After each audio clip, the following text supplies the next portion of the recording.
ప్రధానంగా అసెంబ్లీలో ప్రతిపక్ష హోదా ఇవ్వడం అనే అంశం గురించి జగన్ మాట్లాడుతూ ఉన్నారు. ఢిల్లీలో కూడా బీజేపీకి 3 స్థానాలు వచ్చినప్పటికీ ఆప్ బీజేపీకి ప్రతిపక్ష హోదా ఇచ్చింది. అలాగే 175 మంది ఎమ్మెల్యేల్లో ఒకరిగా మాత్రమే ప్రతిపక్ష నేతని గుర్తించడం కూడా సమంజసం కాదు. దానికి తగ్గట్టే సమయం కేటాయించడం కూడా సమంజసం కాదు. అధికార పార్టీ నేతకి లేదా ముఖ్యమంత్రికి ఎంత సమయం ఇస్తారో అంతే సమయం ప్రతిపక్ష నేతకు కూడా ఇవ్వాల్సిన అవసరం ఉంది అంటూ ఈ సందర్భంగా జగన్ ప్రెస్ మీట్లో మాట్లాడుతూ ఉన్నారు. అంతేకాదు అమరావతి విషయంలో కూడా కూటమి ప్రభుత్వం అబద్ధాలు చెప్తోంది అన్నారు జగన్. అమరావతి కోసం 1000 కోట్ల అప్పులు తీసుకొస్తున్నారు. బడ్జెట్లో కూడా 6,000 కోట్లు కేటాయించారు. పైగా సెల్ఫ్ ఫైనాన్స్ ప్రాజెక్ట్ అంటూ దీని గురించి మాట్లాడుతూ ఉన్నారు. అమరావతి విషయంలో అబద్ధాలు చెప్పాల్సిన అవసరం ఏంటి అని కూడా జగన్ ప్రశ్నించారు.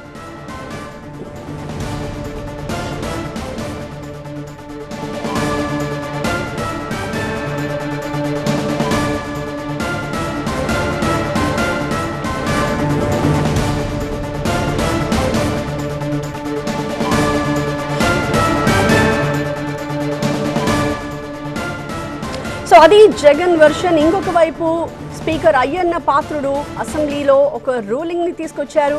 గతంలో కూడా ఎవ్వరికీ ఇవ్వలేదని తెలిసి కూడా జగన్ ఇలా వ్యవహరిస్తున్నారు. ఏపీ అసెంబ్లీలో స్పీకర్ అయ్యన్న పాత్రుడు దీనికి సంబంధించి కీలక రూలింగ్ని తీసుకువచ్చారు. బెదిరింపులు అభియోగాలతో జగన్ తనకు ఒక లేఖ రాశారు అంటూ అసెంబ్లీ సాక్షిగా స్పీకర్ వెల్లడించారు. ప్రతిపక్ష హోదా ఇవ్వాలి అంటూ అవాకులు చెవాకులు పేల్చారు అంటూ కూడా స్పీకర్ అంటున్నారు. తనపై అనుచిత వ్యాఖ్యలు చేసిన జగన్ని క్షమిస్తున్నాను అని కూడా చెప్తూ ఉన్నారు అయ్యన్న. గతంలో కూడా ఎవరికి ఇలా ప్రతిపక్ష హోదా ఇవ్వలేదనే విషయం తెలుసు జగన్కి, అయినప్పటికీ ఆయన ఇలా వ్యవహరిస్తున్నారు, ఇలా డిమాండ్ చేస్తున్నారు అంటున్నారు ఏపీ అసెంబ్లీలో స్పీకర్ అయ్యన్న పాత్రుడు కీలక రూలింగ్ ఇది.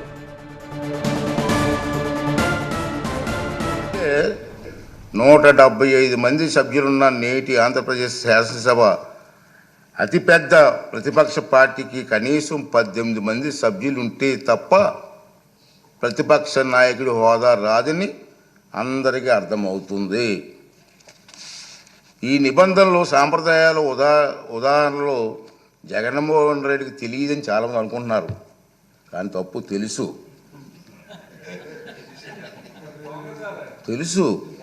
ఎందుకంటే 2019 జూన్ 13న ముఖ్యమంత్రి హోదాలో ఆయన ఇదే సభలో ప్రసంగిస్తూ చెప్పిన మాటలు మనందరం గుర్తు చేసుకోవాల్సిన అవసరం ఉంది.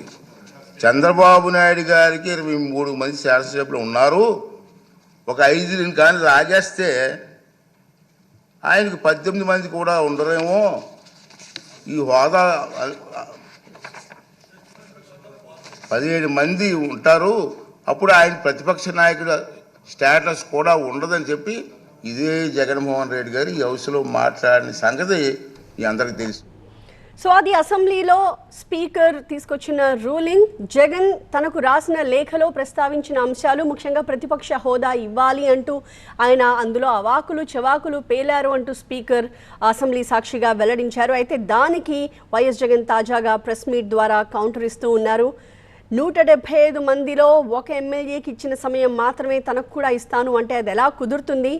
ముఖ్యమంత్రికి ఎంత సమయం ఇస్తారో ఆ తర్వాతి స్థానంలో ప్రతిపక్ష నేతగా తనకు అంత సమయం కేటాయించాల్సిన అవసరం ఉంది అని చెప్పి జగన్ వాదిస్తూ ఉన్నారు. ఇందుకు ఢిల్లీ ఎగ్జాంపుల్ని ఆయన కోట్ చేస్తూ ఉన్నారు. ఢిల్లీలో కూడా బీజేపీకి గతంలో 3 స్థానాలే వచ్చినప్పుడు కూడా ప్రతిపక్ష పార్టీగా గుర్తించింది ఆప్ బీజేపీని. అలాంటిది ఇక్కడ మాత్రం తమను గుర్తించట్లేదు, తమకు తగిన హోదా కల్పించట్లేదు అని జగన్ మీడియా సాక్షిగా మాట్లాడారు. చంద్రబాబు నాయుడు గారు అనే వ్యక్తికి మేము ప్రతిపక్ష హోదా ఇచ్చాం. చంద్రబాబు నాయుడు అనే వ్యక్తిని మేము ప్రతిపక్ష హోదా ఇచ్చినాం. ఎక్కడా రూలింగ్ లేదు, ఎక్కడా దెర్ ఇస్ నో రూల్. నీకు ఇంతమంది శాసనసభ్యులు నీకు ఉండాలి, ఉంటేనే నీకు ప్రతిపక్ష హోదా ఉంటుంది అని ఎక్కడా రూలింగ్ లేదు. ఇన్ఫ్యాక్ట్ ఢిల్లీ అసెంబ్లీలో బీజేపీకి 3 అసెంబ్లీ స్థానాలు గతంలో, ఆప్ బీజేపీకి ప్రతిపక్ష హోదా ఇచ్చింది. మరి 79 స్థానాల బీజేపీ అక్కడ ఉన్న టోటల్ స్థానాలు ఢిల్లీలో 80 స్థానాలకు 77 స్థానాలు ఆపొచ్చి సంథింగ్ లైక్ దట్. బీజేపీకి 3 స్థానాలు ఉన్న ప్రతిపక్ష హోదా ఇచ్చినారు.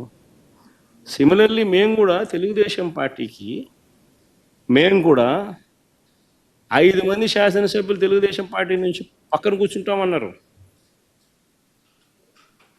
మా వాళ్ళు అయితే ఇంకా లాగేసినామనంటే ఇంకా 10 మంది లాగుతామన్నారు. వద్దు లాగాకండి అని నేనే చెప్పాను. ఆయన ప్రతిపక్ష హోదా నేనే ఇచ్చి ఇదే చంద్రబాబు నాయుడు చెప్పినా, నువ్వు మాట్లాడు స్వామి, ఎంతసేపు మాట్లాడతావు, నువ్వు మాట్లాడు, నేను వింటాను, నేను విని నీకు సమాధానం చెప్తాను, నువ్వు మాట్లాడాలనేదే నా కోరిక, నువ్వేం అడుగుతావు అడుగు స్వామి అని చెప్పి నేను చెప్పిన అసెంబ్లీలో. కావాలంటే నా స్పీచ్లు వినండి, అసెంబ్లీలో నేను అన్న మాటలు. ఆయనకు నాకు మధ్య తేడా అది.